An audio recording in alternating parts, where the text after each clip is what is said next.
Artistii jaalatamtuu fi beekamtuu kan taate artistiin Hawwii Tazaraa wallee haaraadhaan dhufaa jirti. Ashamaan akkam jirtu dhaggeeffattootaa fi daawwattoonni chaanaalii keenyaa baggar chaanaalii keenyaatti nagaan deebitan siniin jecha har'ammoo odeeffannoo haaraa hedduu kan namatti toluu fi keessumaayyuu waa'ee artistii Hawwii Tazaraa irratti ilaalchisee wallee haaraa isheen bareechitee dhufaa jirtu kanarratti ilaalchisee odeeffannoo fi oduu bareedaa garaagaraallee isinii qabadhee dhufee jira.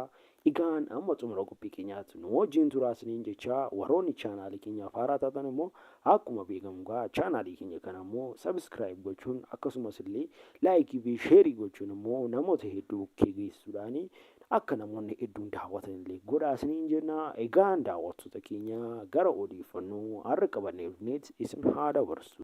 Egaan akkuma beekamu kanaan dura artistiin jaalatamtuu fi beekamtuu kan taate artistiin Hawwii Tazaraa uummata Oromoo bukkeetti jaalatamummaa fi hedduu kan qabdudha jechuudha. Keessumaayyuu sirboota bara qabsoodhaa kaasee amma ammaattillee sirba bareedaa fi hedduu kan namatti tolullee qabattee kan uummata ishee bukkeettiin ga'aa turte jechuudha.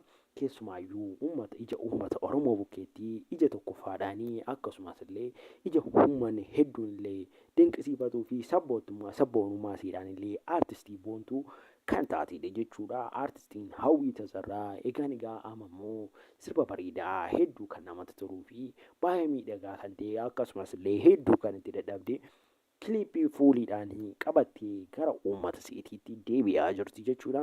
Egaa isin hundi keessaniyyuu akkamitti simattu siniin jecha artistii jaalatamtuu kana warroonni haala bareedaadhaan simachaa jirtan illee komentii jalatti lakkoofsa 2 barreessuun dagatinaa siniin jecha.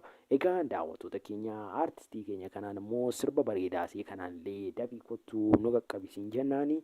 Egaa daawwattoota keenya yoom dhufti maal irratti dhufti kan jedhu immoo artistiin keenya akka toora feesbuukii irratti dubbatteeni kan isheen dhuftu yeroo dhiyeenya kana gidduutti sirba kana hojjedhee xumuriira istuudiyoo keessa jira qaata ba'ee illee jettee uummata isheetti dhaamsattee jirti jechuudha.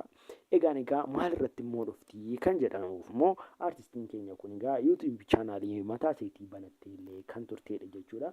Egaa yuutuub chaanaaliin seessun immoo sabiskiraayibii fi namoota hordoftoota hedduu kan qabu miti. Egaa kanaafuu dhaqaatii yuutuub chaanaalii ishee diskiripshin booksii jala yookaan komentii jala isiniin ka'aa dhaqaatii fuudhaatii sabiskiraayib godhaa fi artistii keenya kana bukkee dhaabadhaan isiniin jedha. Egaa daawwattoota keenya odeeffannoon har'a qabannee dhufne immoo kana ture. Amma xumura qophii keenyaatti immoo waan nu daawwattaniif galatoomaa isiniin jecha amma viidiyoo kan biraa walitti deebinutti immoo gama kiyyaan nagaatti.